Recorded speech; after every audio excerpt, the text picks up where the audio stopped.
Depuis plusieurs décennies, la dette publique à laquelle sont confrontés les pays développés n'a cessé de croître.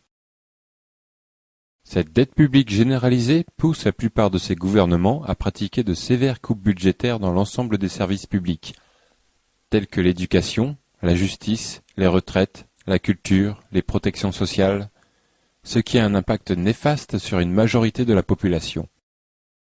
Il serait donc important de comprendre la cause d'un tel endettement. Cette vidéo vous donnera les clés pour comprendre l'origine de cette dette publique globalisée, qui, contrairement à la croyance populaire, ne se résume pas simplement à des dépenses excessives de l'État. La vérité est quelque peu différente et gagne à être connue. Quelques minutes de votre attention et l'origine de la dette publique ne sera plus un mystère pour vous.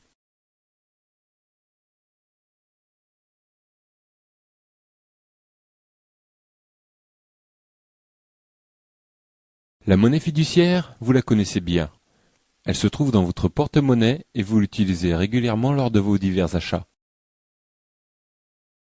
Cette monnaie existe depuis l'Antiquité, sous la forme de pièces de métaux suffisamment rares pour qu'une confiance totale puisse leur être accordée. Confiance indispensable pour les échanges commerciaux. Au XXe siècle, un métal précieux occupait toujours une place primordiale dans les échanges commerciaux. L'or. En effet, chaque pièce et billet possédait théoriquement son équivalent en or quelque part dans une banque. De plus, les pays devaient se régler entre eux directement avec des lingots de ce métal précieux. D'une certaine manière, on peut donc dire que la monnaie fiduciaire de l'époque était l'or. Depuis les accords de Jamaïque de 1973, les monnaies ne sont plus rattachées à aucun métal précieux. Les pays se payent désormais entre eux avec leur propre monnaie, entre lesquels il existe un taux de conversion évalué par le marché des changes. La nouvelle monnaie fiduciaire sont donc ces pièces et billets que vous avez dans vos porte-monnaies. Or, une différence importante entre l'or et la monnaie, c'est que l'or est disponible en quantité limitée, alors que la monnaie peut être créée à volonté par les banques centrales de chaque État. Un État peut-il vraiment profiter indéfiniment de cette création monétaire? Pas vraiment. Car si un pays achète plus qu'il ne vend, alors le taux de conversion entre sa monnaie et celle du pays vendeur évoluera à son dépens. Il lui sera donc de plus en plus difficile d'importer des marchandises, car elles lui coûteront de plus en plus cher. Ce phénomène s'appelle la dévaluation. De plus, si la masse monétaire croît plus vite que l'économie réelle, alors l'argent inondera les commerces et perdra de sa valeur, car il sera disponible à tous, vendeurs et acheteurs, en plus grande quantité. Cela se traduit par une augmentation généralisée des prix. Ce phénomène s'appelle l'inflation.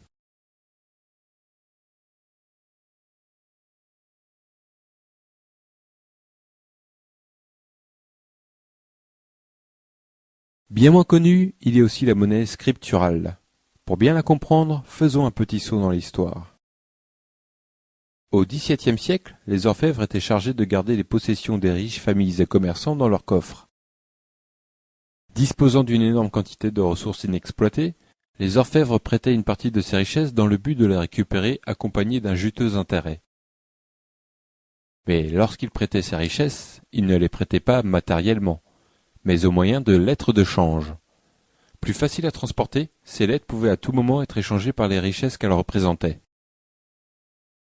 Or, ces échanges avaient rarement lieu, car les lettres, disposant d'une crédibilité suffisante, étaient utilisées comme une monnaie à part entière. Ainsi, malgré les prêts, il restait toujours des richesses dans le coffre des orfèvres. Donc, pourquoi ne pas prêter plus de lettres qu'il n'y a de richesses dans le coffre? Cela procurerait d'autant plus d'intérêt à empocher, et tant que les emprunteurs ne viendraient pas tous en même temps échanger leurs lettres de change, ce système fonctionnerait. Et c'est ainsi que les orfèvres devinrent banquiers, prêteurs d'argent qu'ils ne possédaient pas, et surtout qui n'existaient pas. Le système bancaire d'aujourd'hui fonctionne de la même manière.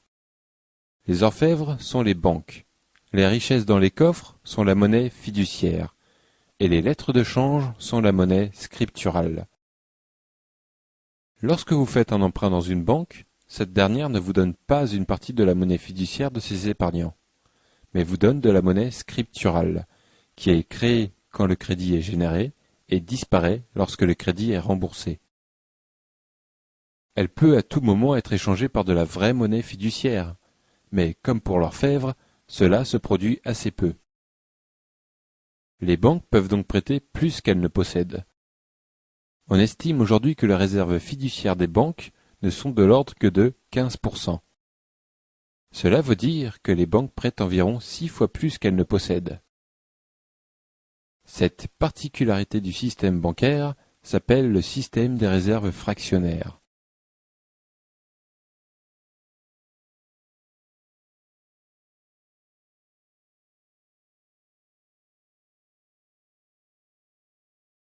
Résumons. La monnaie fiduciaire est créée dans les banques centrales, qui sont des institutions gouvernementales. Les pièces et billets, qui sont une forme de monnaie permanente, font partie de la monnaie fiduciaire. La monnaie scripturale est créée par les banques commerciales, dont la plupart sont des banques privées. Cette création ne peut avoir lieu que lorsqu'un emprunt est émis. Par conséquent, cette monnaie n'existe que dans le cadre d'une dette.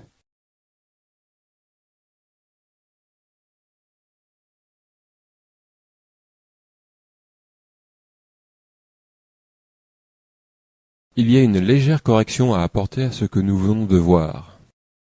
Il a été dit que les États pouvaient créer autant d'argent qu'ils le souhaitent à l'aide de leur banque centrale. Cela n'est plus vrai.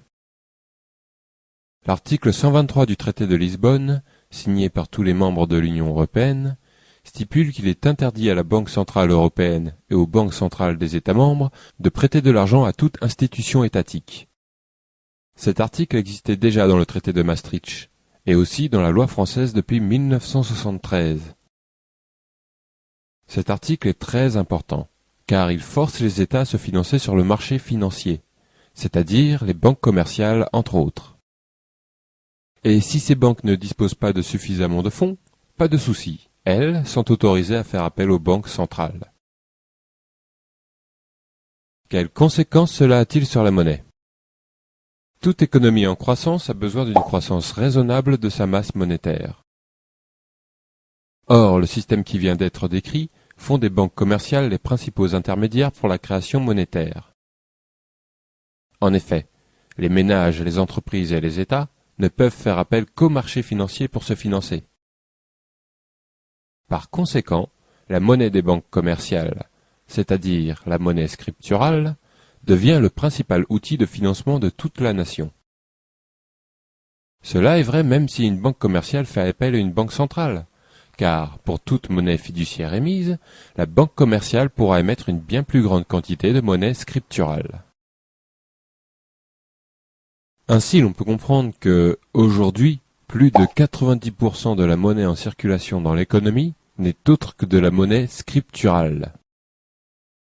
On peut donc en conclure que l'essentiel du pouvoir de création monétaire est détenu par les banques commerciales.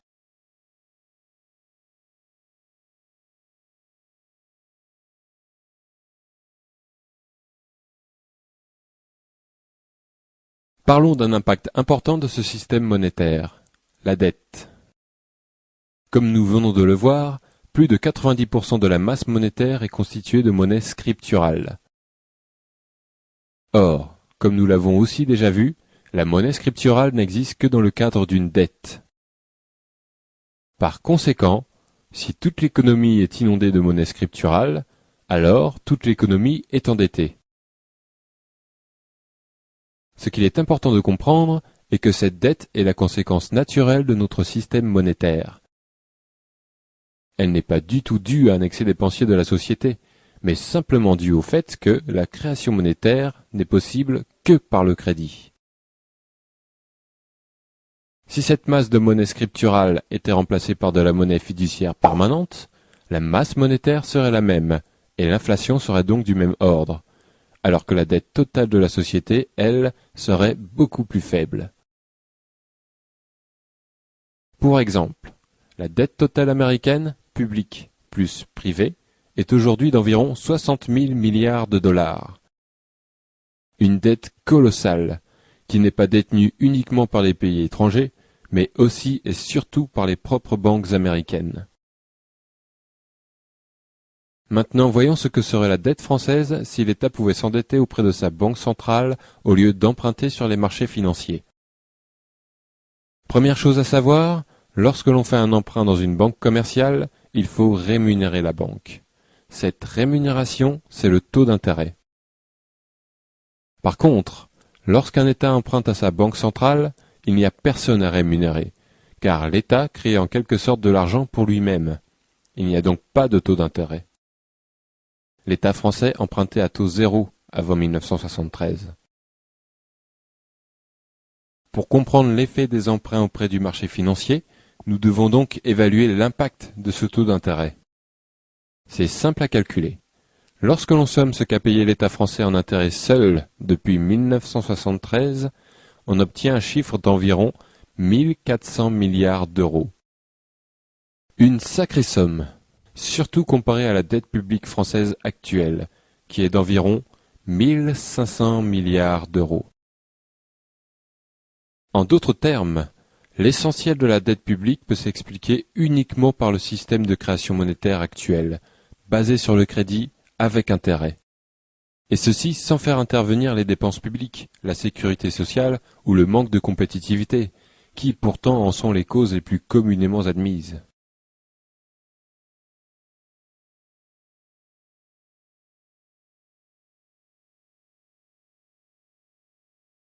Synthétisons le contenu de cette vidéo.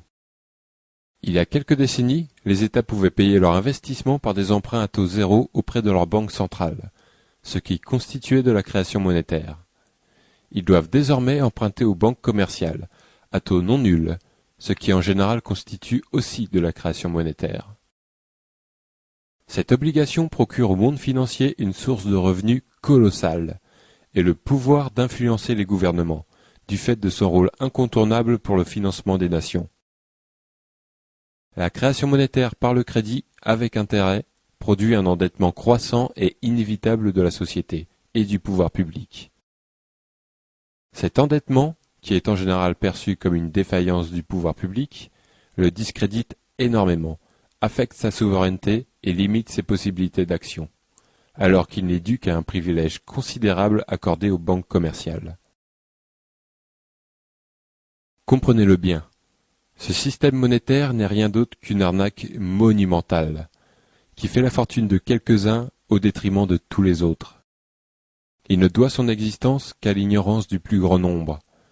C'est pourquoi vous devez vous informer, et informer votre entourage, en partageant cette vidéo par exemple. Si vous désirez en savoir plus sur le sujet, ou si vous êtes dubitatif, alors renseignez-vous. Quasiment rien de ce qui est dévoilé dans cette vidéo n'est un secret. Vous trouverez aisément des réponses à vos questions, et des liens vous seront fournis pour vous aider dans vos recherches. Merci de votre attention.